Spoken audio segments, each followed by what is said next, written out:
welcome to the Sunshine in the Spectrum series. We are absolutely thrilled you're joining us.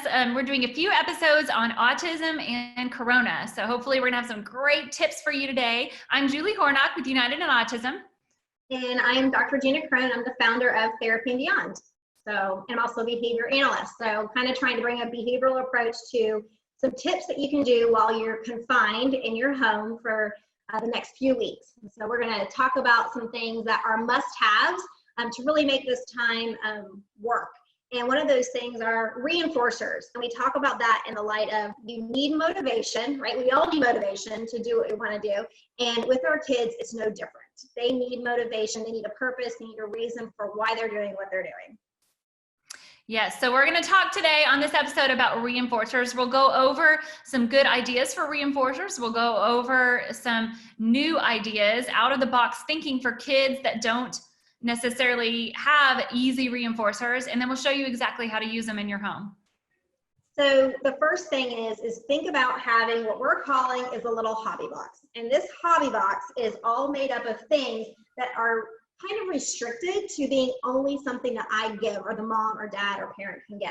And so it's going to be things that could be like a squishy ball that has limited access, like they can't find something like this just in their room laying around. This is kind of the special box of things that they might enjoy. There could be some edibles in here that are just fun to look forward to, but these are all things that are going to motivate kids to stay focused on what they need to stay focused on and follow the schedules and routines that are kind of new and changing. And so it's all about motivation.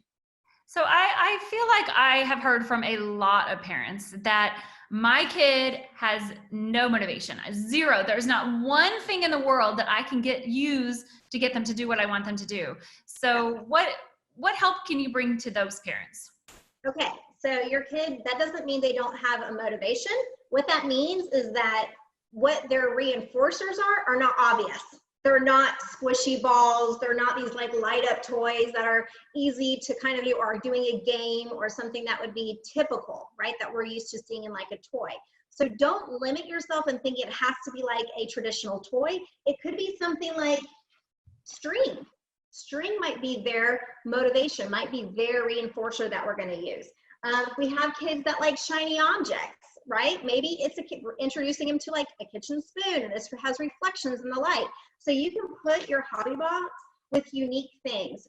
There are other things, kids that might like to tap things, right? You get like a plastic little bucket and they could work for, and their reinforcer might be like something unique, like this little wooden like thing to tap on, right? But these things can all be put in for specified times when you're allowed to have access to things that reinforce you. If you're motivated by those crayons and markers, access to a video game, a tablet, all those things are things that you can do. But if you have kids that are not going to be motivated easily by just those traditional toys that we think of, then really think outside the box, because the reality is you need things that you're going to be able to use effectively for motivation to make this time in the home work. So get creative and kind of no judgment. It can be as interesting as it needs to be.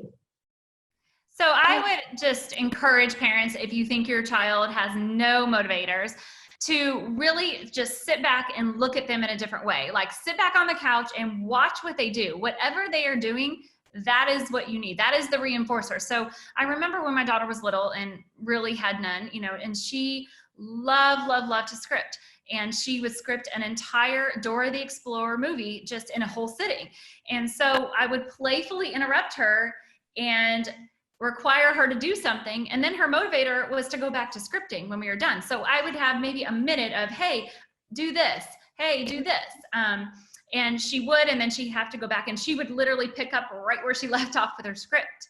Another thing that I remember is she loves to jump, and so she would spend a good portion of her day jumping. And so we would have a indoor trampoline that she only got to use, a special one, because we had several, but a special one that she only got to use as a reinforcer. Yep. So, and that's what reinforcers are all about. So when somebody enjoys something or engages in things that they like, right?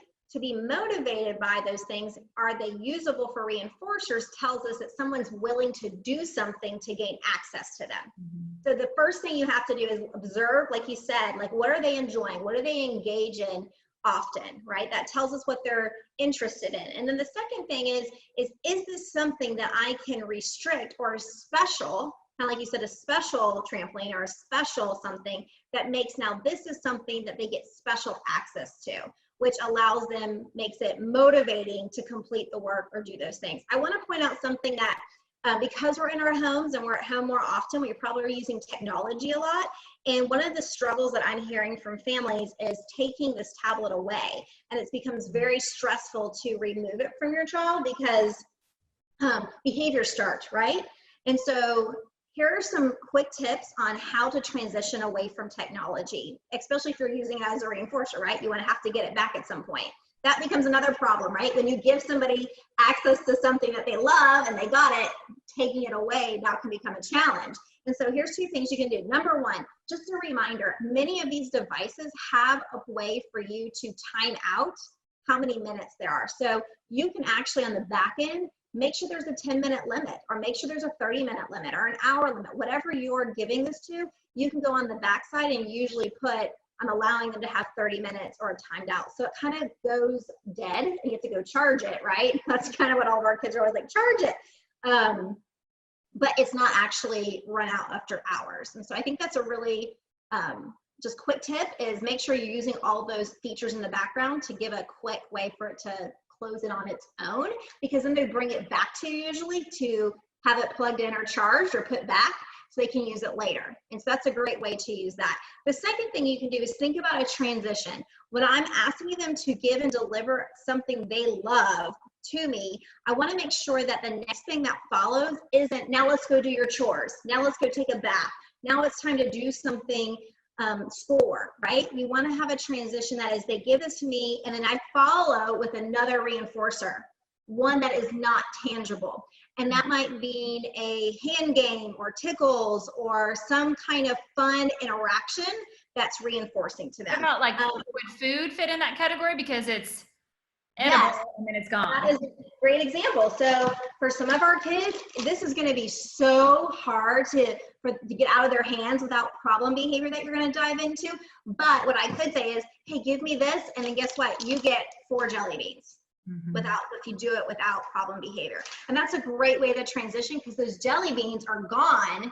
I don't have to go back and take them, right? So it's kind of a great transition. So give me this reinforcer or whatever reinforcer that's very valuable, transition to a reinforcer that is one that is not tangible.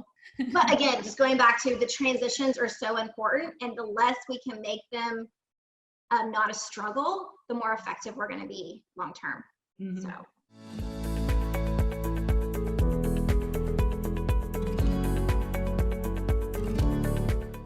No, I think that's great, and I think that is super helpful.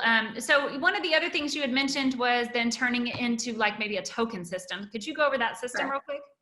Yeah, so there's several examples, and you don't have to get fancy. You don't have to buy things, go to a teacher's store, anything like that. So I just wanted to show you a few ideas of finding things around your house. But this is just like a pencil container, and then I put clothespins. So maybe the goal is here is that once you get 5 of these clothespins, you then have access to this hobby box, right? You get access to the hobby box. These go back into the little jar and we re-earn them again. This could be for schoolwork. This could be following your schedule. This could be doing all the things that you're trying to incorporate into your day. So this is one example of how to make a token system. Here's another example. So this is like an egg carton. You can use any egg carton. It could be one that you just put eggs out of. But if you can use kind of like a direct like visual of I have to get 3 more.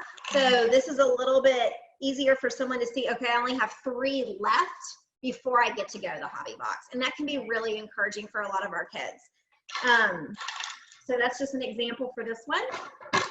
Another one is a little bit more traditional. If you have coins and you have a jar and you can, you know, make a hole there, you can definitely do just like a token system. You can actually use these if you have a household with several kids and almost make it like a family reinforcer where maybe they're all working towards like a popcorn party.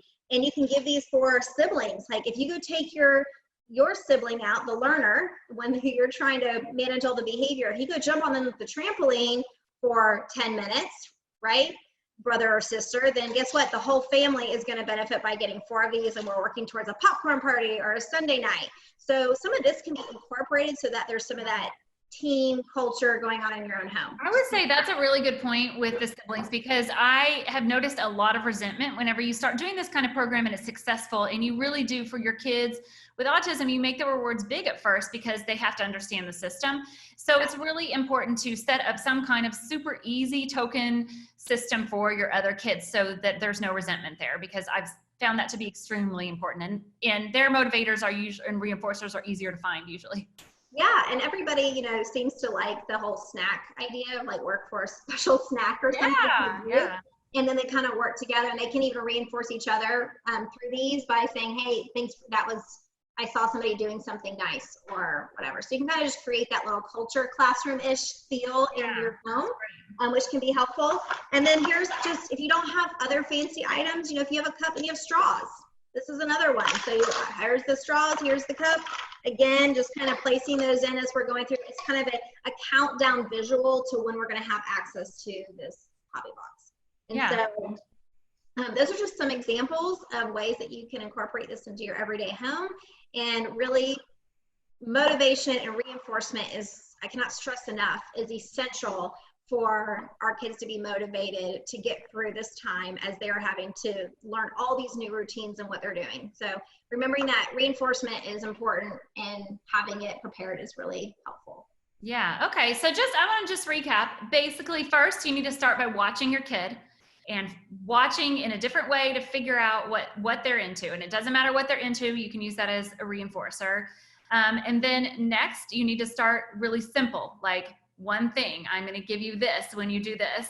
Mm-hmm. And then you need to consider how you take away the reinforcer by giving the secondary reinforcer that is something perishable or something that goes away, or tickles or something like that. And then once all of that is successful and the child completely understands the system, only then can you go to the token system, right? Is that correct? Yes, absolutely. Yeah. So the token system, definitely you have to have those reinforcers and working for you.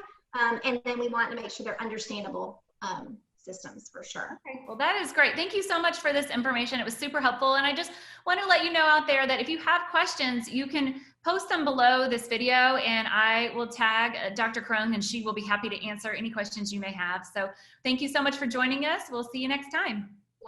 Bye.